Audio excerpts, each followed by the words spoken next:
Hello and welcome back. SummerSlam. It happened. I don't have almost anything else to say about it other than that, yeah, that happened.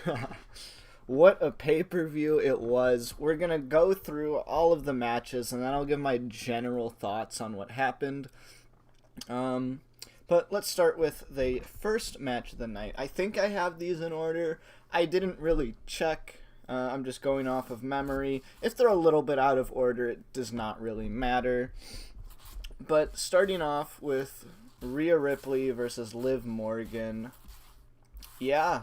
I thought this whole match was great. I loved the storytelling of continuing with the injuries that Rhea has, and she's just back. Those injuries are still fresh. And Liv just dislocating her shoulder, obviously in kayfabe. I was a little bit scared for a second. Like, I don't know. This was a night that had a couple moments that were really scary, like fake injuries.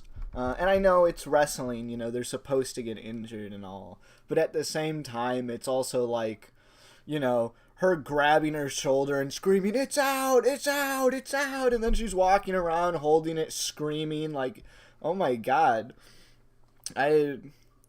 Listen, most people can't sell anything, let alone stuff like that. That's crazy. When I say most people, obviously wrestlers are trained to do that. But like, I don't know, I was a little worried. I was like, holy shit, is she actually injured? Like, did she pop out her shoulder? I know it's not hard to do that. Like, it happens. But I love the continued stuff where they're doing these spots where she's like slamming her shoulder into the announcer's table to pop it back in. That was awesome. That's like horrible. It's horrifying, but it's also really cool. And I mean, what's going to put someone over more than dislocating your shoulder in a match, continuing to wrestle, and then forcibly popping it in twice during the match? It's like some movie shit they're on. That was amazing. And I've only been singing Rhea's praises, but I mean, everyone involved in this match was great. Liv Morgan, as always. If there's anything I like about Liv Morgan's wrestling, it's that she perfectly sells this idea that, I don't want to say she's bad at wrestling, but like, she's not a wrestler, right? Like, if you put her against Becky Lynch or,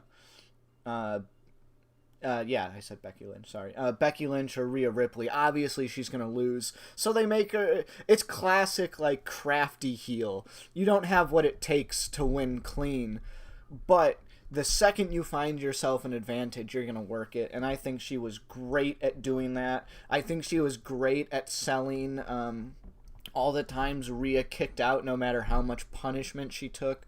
All of that was awesome. I know Dom wasn't technically in the match, but I loved him, pretending to be concerned the whole way through, pretending like he's helping her, only for at the final moment to betray her. I wasn't sure if this was going to happen. I knew he would come into the finish somehow, and I was kind of half convinced, like, if there was ever a time for the big bloodline breakup, it would be now, and there it was.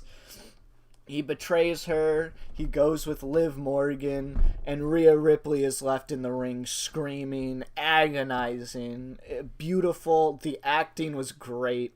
I loved all of this here. When we were watching it, my friend said, "Is this the first time that a heel has had a heel turn?" Which I thought was really funny, but it's also like, Dom is like the most hated guy in the company, and he just pulled the biggest heel turn of the year. Amazing. That was great. The whole match was great. I have nothing but good things to say about this one. The storytelling here was the best thing about it by far. And yeah, that's all I really have to say about that for now. Let's go to the next one. I'm I'm going to do this one next, actually, instead of going to the next match on the card. My thoughts on this one are complicated. I suppose they're not too complicated. Don't take this the wrong way. I'm not saying this was a bad match, but I was disappointed in this match.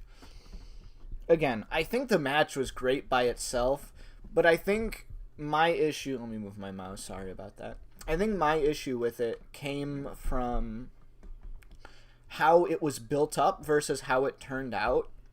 I think CM Punk especially made kind of a mistake going into this one, where every week he was coming out and he was saying, I'm gonna kill him, I'm gonna murder him, this match isn't gonna end till one of us stops breathing, I'm gonna strangle him and I'm gonna kill him and I'm gonna fight him till there's nothing left and he's gonna be a blood stain on the mat and his family isn't gonna recognize him. I'm making stuff up, but you get the point. He sold this like it was gonna be this bloodbath. And I know WWE doesn't really do that, but also, like, we've seen that they're capable of doing it now, and he was selling it like it was going to be. I don't know if he's still in AEW mode, where you can say this is going to be a bloodbath, and then when the time comes around, it will actually be a bloodbath, but it's not really a thing in WWE anymore. It might become one, especially when we move to Netflix, but we'll see. So I think a big issue there was CM Punk sold this, and Drew did too a little bit, maybe not as much. But he was like, they both sold this as if it was going to be this horrible grudge match, pure violence, and it was nowhere close to that. It wasn't even the most violent match of the night. It was probably might be the third or fourth most violent match of the night. It wasn't particularly brutal in any particular way, which is disappointing to say the least, especially with the build-up. I mean, there was that one time we had, CM Punk coughing up blood, and we didn't even get a single ounce of blood in this one. An ounce might be a lot, but you know what I mean. That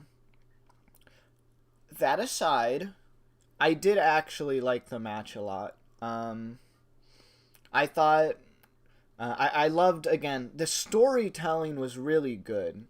Both of them want to kill each other, clearly. Seth Rollins is enjoying himself a little bit too much, clearly to his own detriment as the match goes on. They booked both people strong, and any time either one of them really got screwed over, it was usually because they spent more time worrying about, what's the word? I guess emotion over winning the match, which, of course, it's an emotional match. It happens to Drew throughout, it happens to CM Punk at the very end. I love him just fucking murdering Seth at the end. Like, what are you doing? And I love Seth putting on the bracelet, like, for no reason. This man was just there to cause trouble. I don't know. It was a good match. I enjoyed it. I was worried about Punk. I think everyone was a little worried about Punk with his proneness to injury. He's a bit older now. He hasn't wrestled in a long time. I think this was his first singles match back in WWE. So it's been a while. And I thought he did great. Again, my only nitpick with this one is I really wish that it was a bit more of a just violent grudge match. The whole time they're talking about... Seth Rollins had that point where he pointed at CM Punk and said, you said you weren't gonna stop till he stops breathing. He's still breathing, come on. But then also, Seth stopped him from using a chair, which I thought was ill-advised. Why? This is supposed to be a violent match. And Seth wouldn't let him use a chair? Like, I don't know. I guess they just didn't want to end the match early or something.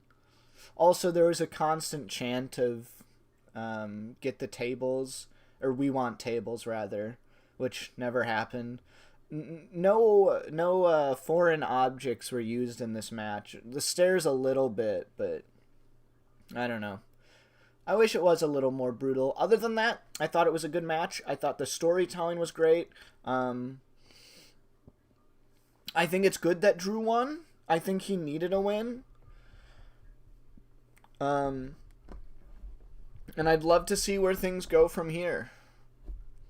Hopefully we can get them in some sort of horrible, violent, no rules match, no DQ, or a Hell in a Cell, or something like that a little bit down the line. Something that actually lets them be a little crazy with it. Yeah, this was a good match. I like this one. Let me think if there's anything else I want to say about it. I think I'm good. Yeah, this was a good one. About as good as I could. Okay, sorry about that.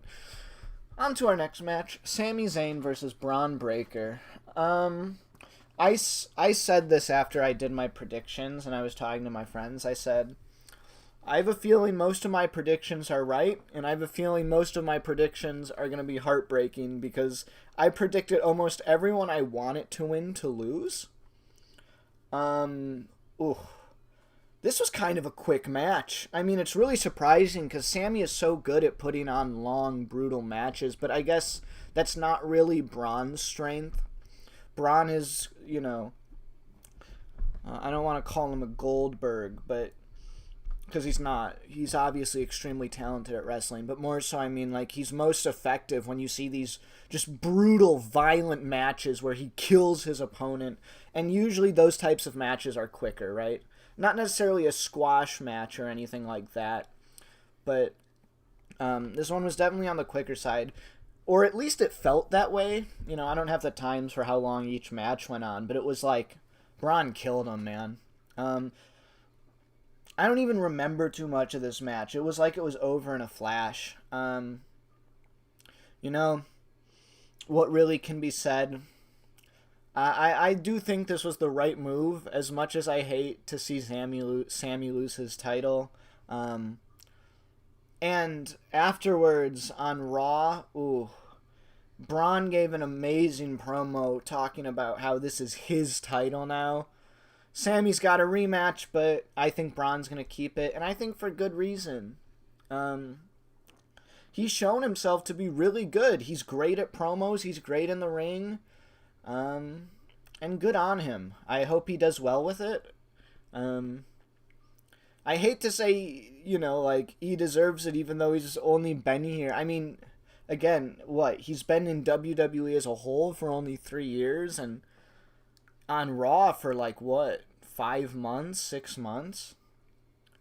It's hard to say whether he truly deserves it, but just from a talent perspective, I mean, it's like he said, it's his title. I do think that he's good enough to hold on to it. I think he's more than good enough to hold on to it. And honestly, I hate to say it to Sami, but I feel like, his time, it was a good championship. His time with it is done. I think he can move on to better things now.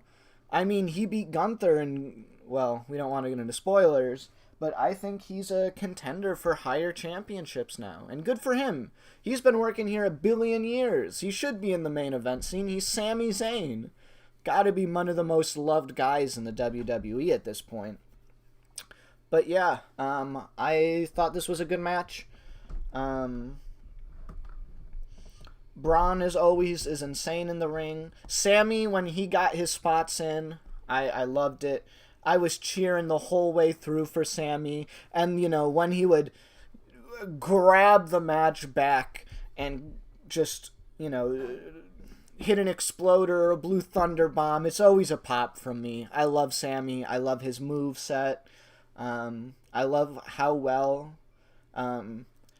he's someone whose matches really pull you in. You really want him to win. He has that, they call him the underdog, and I don't think he's really an underdog at this point. We know he's good. But he makes every match like he is this undeniable underdog who you really just want to win against all odds. And Braun Breaker is a perfect villain for that, just like Gunther was. It was a good match. I have almost nothing negative to say about this pay-per-view. I hate to just keep saying good match, but they were all great matches. Yeah. I did wish this one went on a little bit longer. Like I said, it did feel really short. It also was a bit weird because Sami won the last time. And then this time it felt like he was beat so handily. It's not like he didn't fight back, but I don't know. A couple more minutes on this thing would have been nice. I mean, it was a stacked show. I get that some matches had to be shorter, some had to be longer. But, I don't know. It is a shame to see one of my most anticipated matches be the shortest. Nonetheless, even though it was short and sweet. Great match. Let's move on. Oh, brother. I wanted to see Logan Paul get his ass beat so bad.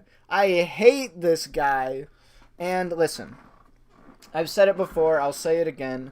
No matter how terrible of a scummy loser person Logan Paul is, and no matter how bad I do think he kind of is as a champion, because he brings part-timing to a whole new level. He's good in the ring. I can't say anything else about it. He's good in the ring. That being said, I hope he takes a good, long, well-deserved break, because I don't want to see his face anymore. And I assume a lot of other people feel the same way. This match was surprising. I didn't think it was going to be a squash match, honestly.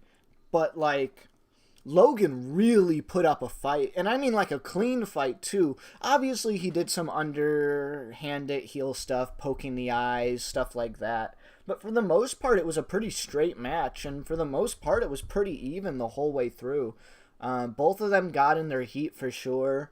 Logan had some really cool moves.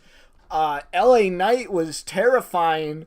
This man did, like, a top rope almost brain buster to Logan Paul. I think it was supposed to be a superplex, but I don't know what happened, if it was on purpose or as an accident. Listen, I don't know these two. I can't say that Logan is a professional because he's clearly proved otherwise. But LA Knight seems like one, but I mean, I don't know what was going on in this match. Logan Paul looked beat the fuck up like 10 minutes into it. And then LA Knight fucking, again, the superplex brainbuster from the top rope, which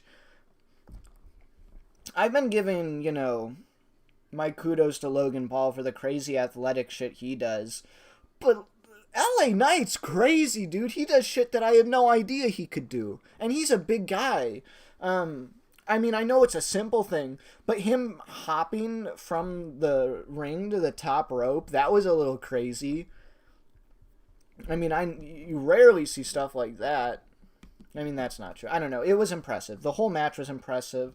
Logan had one move that was really impressive where he jumped up onto the rope, twisted it, and then, like, backflipped out to the outside onto LA Knight. I don't even know what you call that. I'm usually decent with knowing wrestling moves, and I had no idea. It looked really nice, though. Whole match was good. I unfortunately had to see Machine Gun Kelly, which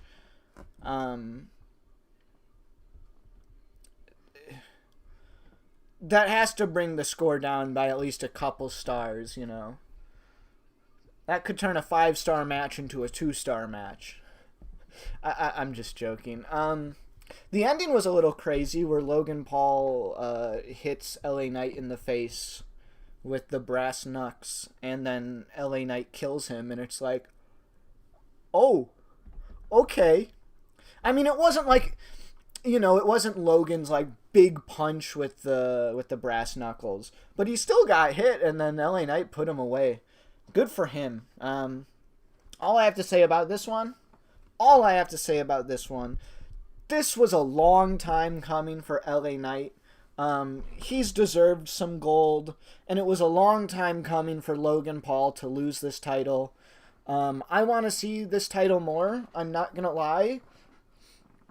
If you ask me which is the more important, I know the Intercontinental and the US are supposed to be the same championship on different brands.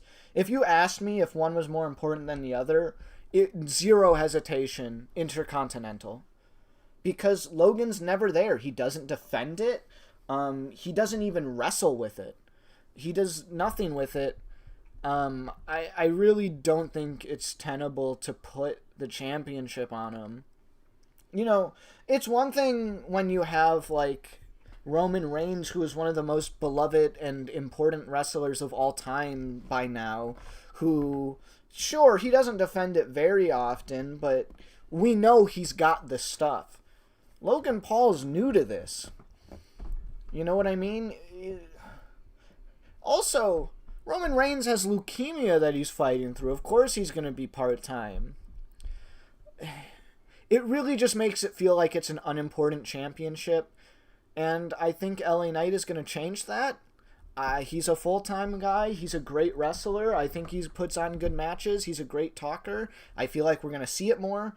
We're going to see it in promos more, and it's going to make it feel important, because really it just feels like, oh yeah, that's that championship that celebrity has who doesn't really wrestle ever. What did he have? 2 title defenses, and he's had this for how long? It's kind of embarrassing. Again, that's not to take away from Logan Paul's ability in the ring. I think he's good. It's just, you can't put your championship on a guy who, first of all, not only is he not there every week, and even if he is there, he doesn't wrestle. It's like, I don't know. I'm happy it's in LA Knight's hands. This was a good match. I wasn't happy to have to look at Machine Gun Kelly. But hey. Hello, LA Knight. US champion. I'm excited for it.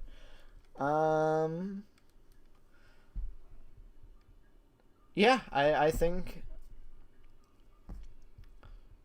this was a good match. It wasn't like a crazy match, you know. It wasn't like I was screaming to the rafters about this one, but it was fun. I think the right guy won. It was exciting. Logan Paul kind of hit all of his normal spots, you know, the brass knuckles, everything like that. It was good. Great stuff. This one, I hate to say this, and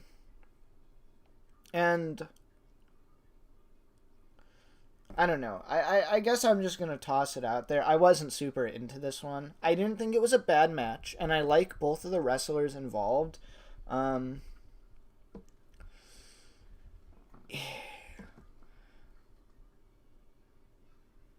do I want to phrase this?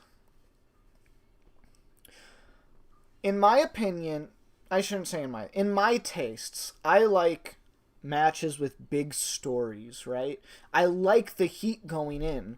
You can put the 2 best wrestlers of time against each other, but is it really going to feel as good as that match that you've been waiting for, that you've just been excited for, that you wanted to see? This didn't feel like that. This is kind of how I felt about most of Bayley's run. And see, it almost feels like Bayley is the Sami Zayn in this whole thing, in that Sami Zayn's matches haven't been super story heavy. They have now with Bron Breakker, but all of his matches before... No, that's not even true, because we had the Chad Gable. There were a couple, I guess on TV, it was more so Sami trying to go and find people who deserve a shot at the championship, which I liked. But also, you know, you don't generate too much heat that way. But no, because he had Chad Gable, he had Bron Breakker, all really well built up to matches. I feel like Bayley, I don't know. Her matches, I think, have been good from a wrestling point of view. It just feels like there's so little heat going into them. I don't know. Maybe I'm wrong. Maybe it's a taste thing. Nia Jax is someone who I never liked, and she's changed my mind in the past year. I feel like she's been really good. I feel like Bayley has been pretty good. I just feel like the build-up has not been there. And it really made me not care too much about this match. I really like Tiffy, but okay, first off, the first thing I'll say is I was wrong about this match. I thought Bayley would win, and then maybe there'd be some shenanigans with the cash-in, which there were kind of, but not really. It certainly ended in a weird way, because there are moving parts here where Nia Jax really does not want Tiffy to cash in. And Bayley is our normal conquering champion. But we end with Tiffy cashing in the middle of the match, which is weird. Because why wouldn't you just wait till the match is over and someone's dead? And then she almost cashes in, I should say. She tries to, and then Bayley punches her. And then Bayley gets distracted, and Nia wins from there. Which, again, like... And then Nia and Tiffy were happy, like, you know, celebrating, but also, like, she was going to cash in. I assume we're going to build from there, where we have this tenuous relationship with Nia and Tiffy, where she's going to be like, wait, I watched the replay and it looked like you were trying to cash in, and Tiffy's going to be like, no, I was just trying to distract Bayley. And then obviously you build to eventually Tiffy betraying Nia. I don't know. I wasn't super into this match. I don't think it was bad. I wasn't like sleeping, but it felt like there was very little heat going into it, so it didn't keep my attention super hard. Which is a shame, because I like both of the wrestlers in this match. I think Bayley and Nia are great. But I don't know. I wasn't super into it. I'm excited to see where we go from here. I haven't been a huge fan of Bayley's reign. I thought it's been decent. I thought her matches have been good. I just wish there was a little more on the storytelling side. Nia, I feel like she has a much bigger character. I don't know that Bayley fully has... I don't know. I'm excited to see where we go from here. I think Nia will be a good champion. I think Tiffy will bring a lot to this. Yeah, that's all I really have to say about it. Let's see where it goes. Also, just as a note, this was the only prediction I got wrong. Okay, Damian and our boy Gunther. Oh, this one. This might be my favorite match of the night. Honestly, I say might. I'm lying. This is easily my favorite match of the night. I was so into this match. This one was amazing. I was shocked. I don't know how else to say it. Gunther is known for being this massive guy who's like near unbreakable. And, you know, obviously his thing is the chops. Damian Priest went in there. And I don't know if it was supposed to be booked this way or if it just happened this way. Damian was out chopping him. I mean, Gunther got a couple of his classics in, but Damian's looked scarier. They sounded louder. This was the only match of the night that got blood, and it got a decent amount of blood, and it was purely from Damian chopping, which is insane. And we got it Gunther was bleeding. He stopped bleeding, took another massive chop, and it opened him right up again. There was points where he was dripping blood a little bit on the mat, I think. He was actually bleeding. This was the most brutal match of the night by far. Maybe the next one is, but we'll get to that. This was a great match. This was a big test for Damian. This was a huge test for Damian because obviously, you know, all of his other matches has had interference. I think all of his other matches were great. but this is his first real match at a huge pay-per-view, and one where, you know, he wasn't headlining, but this was the second to last match. This was for, you know, one of the biggest championships in the company. This was his time to shine, and oh my God, did he shine. He looked amazing. Everything he did looked devastating. There were no mishaps or accidents in this match, which, thank God. Everything he did looked awesome. I loved it. I loved every second of this match. I was so into it the entire time. I was more into it than the Sami versus Bron one. I've said it before. I don't know if this is an unpopular opinion. Judging by Monday Night Raw's reaction to this match, I'm clearly not alone here. I think Damian Priest is doing amazing. I think he's a top guy easily now. I have nothing but praise for him. This match was amazing. He really put himself out there and outdid himself. And that's not to put any... don't let me take the spotlight away from Gunther. I mean, listen, we know Gunther. Gunther's always going to put on a good match. He was great. They were both really fighting for this one. I loved every second of it. And let me tell you, that ending, I was depressed. I was sad. I was downtrodden. The big betrayal by Finn. Also, earlier in the night, after the Rhea Liv match, where Dominic betrayed the Judgment Day, we had this scene where Damian rushes into the Judgment Day locker room and he's like, "Where is he? I'm gonna kill him! Where is he?" And, fuck, sorry. I'm not good with the voices. And he grabs Finn by his shirt, right? And he's like, "Did you know about this?" And Finn's like, you know, "No, I didn't."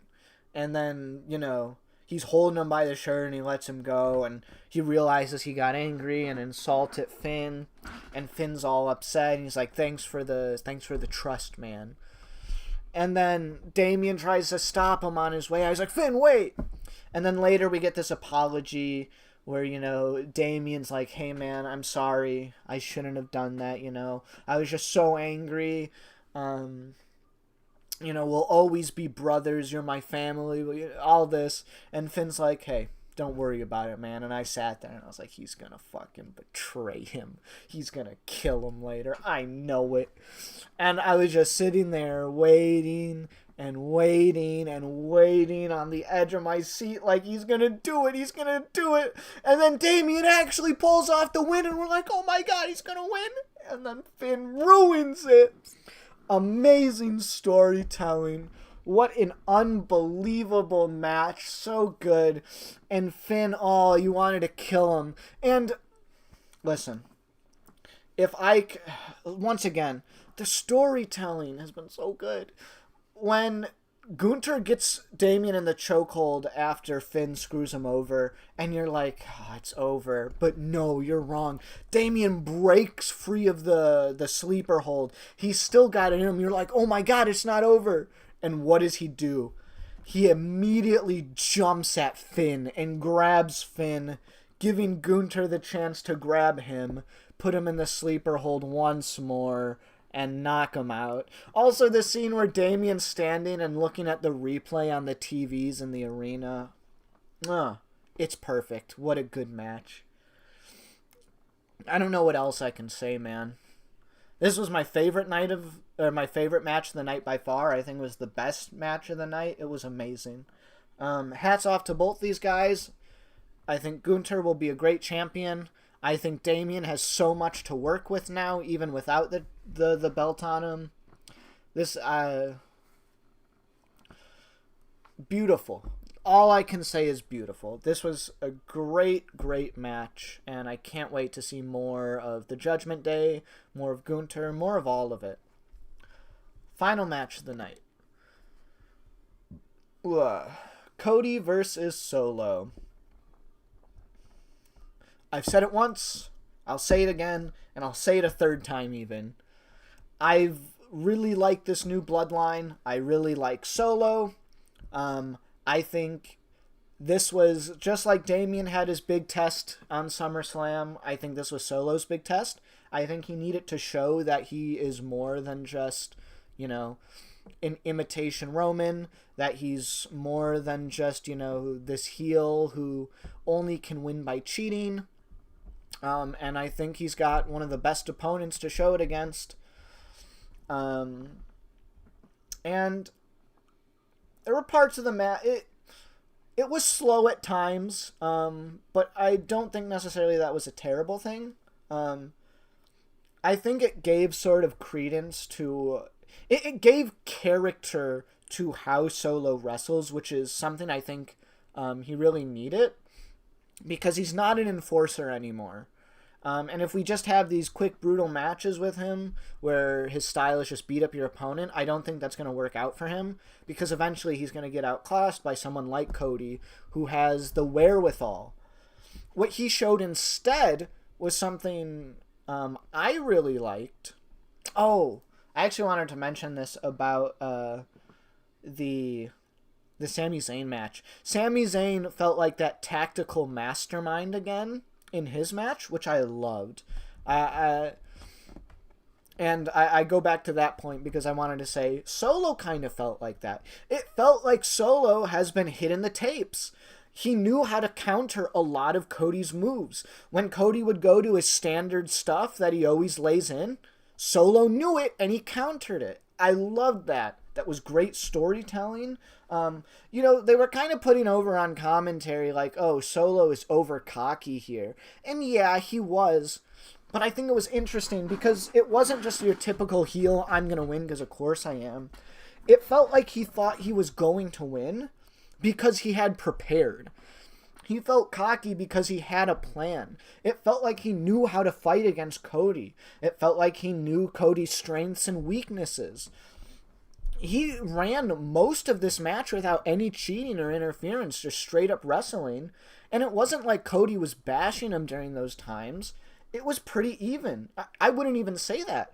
A lot of the times it felt like Solo was winning without any amount of cheating or interference. It felt like he simply prepared better than Cody did.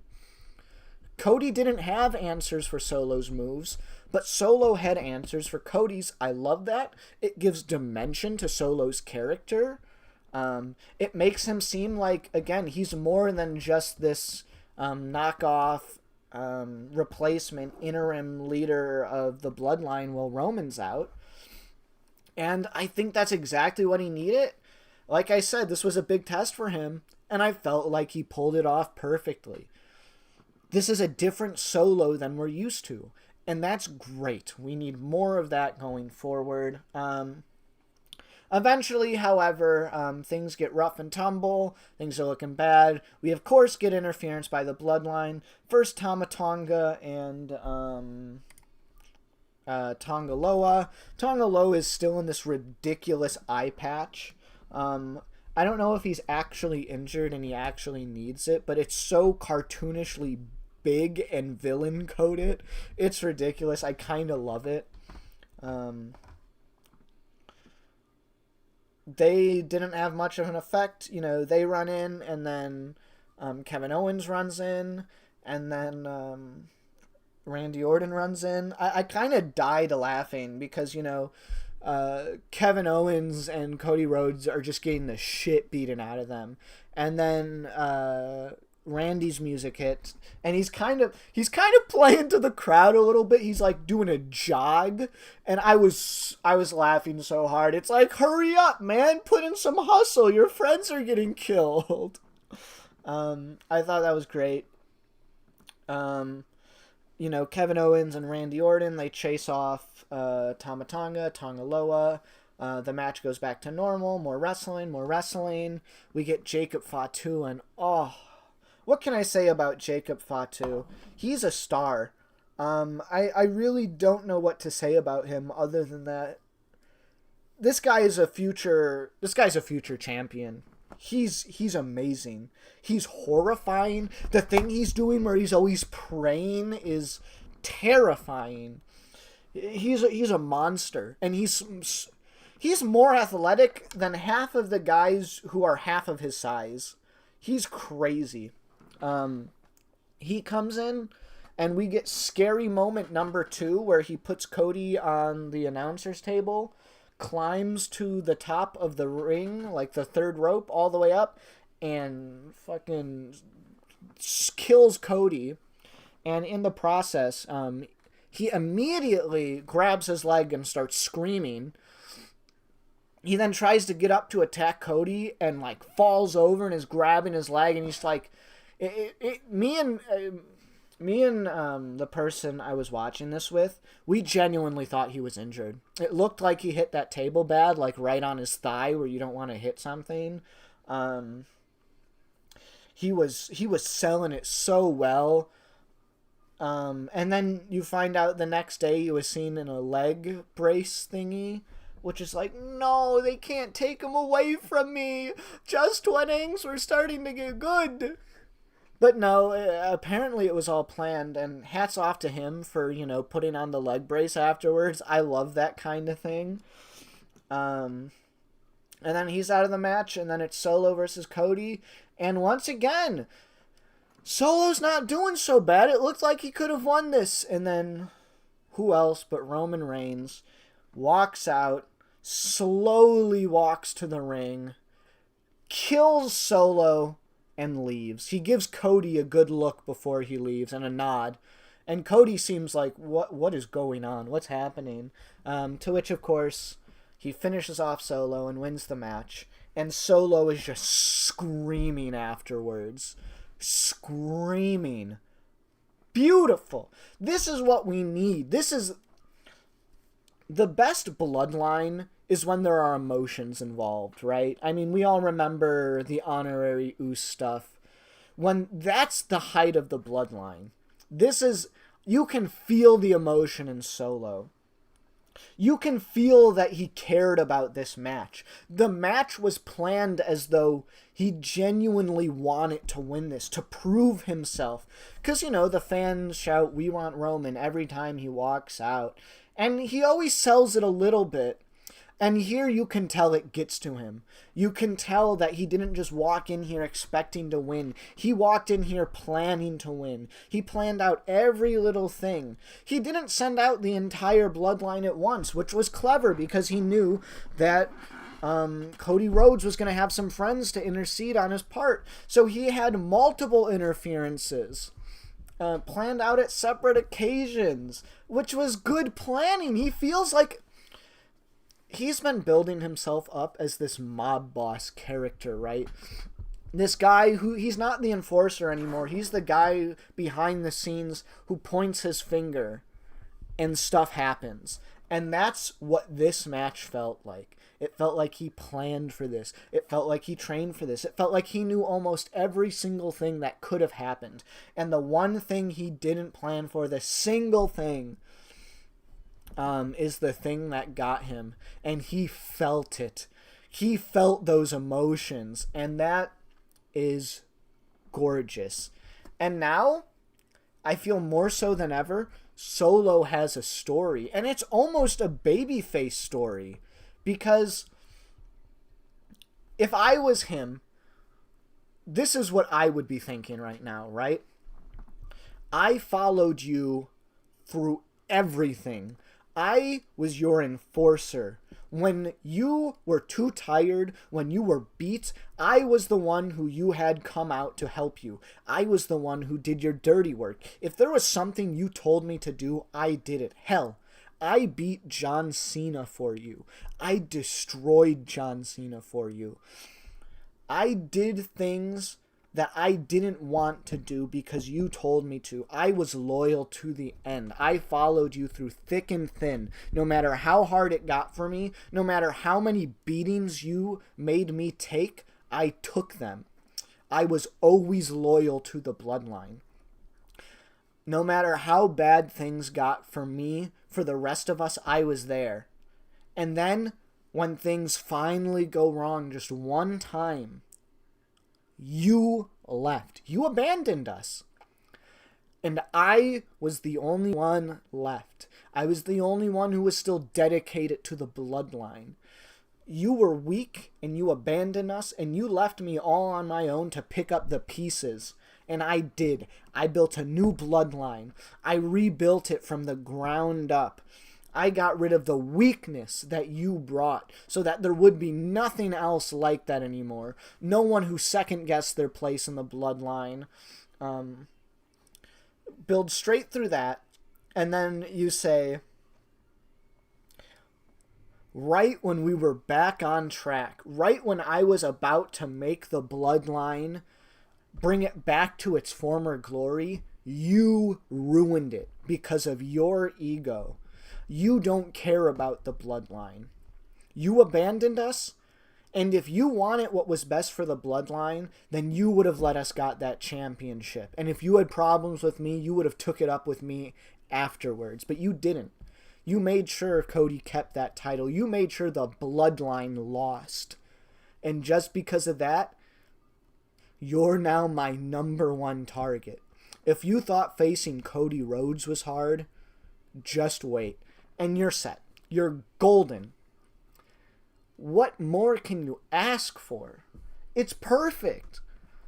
And a lot of people, and I don't know, I feel like you can have still heel Roman coming into this. Right? Like, it doesn't feel good when, to me at least, it didn't feel good when Roman did that. Because, of course, you know, the babyface, everyone wants Cody to win. But it wasn't like, it didn't feel triumphant. It didn't feel like, hell yeah, Roman Reigns is back to save his new friend and put an end to tyranny.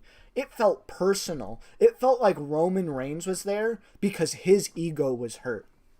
He was upset. He did this because he didn't want the bloodline to succeed where he had failed. And I think that's beautiful. I really hope they go really far with this. I want to see Solo versus Roman at WrestleMania. Solo, hats off to him. I think even though Roman Reigns was there for like 3 minutes, I think his expression told it all. I'm so excited to see where this goes. I have to end this video. It's almost an hour long. Jesus Christ. Yeah, that was my thoughts on SummerSlam. And I'm excited to just continue from here. Let's see where we go. See you all later.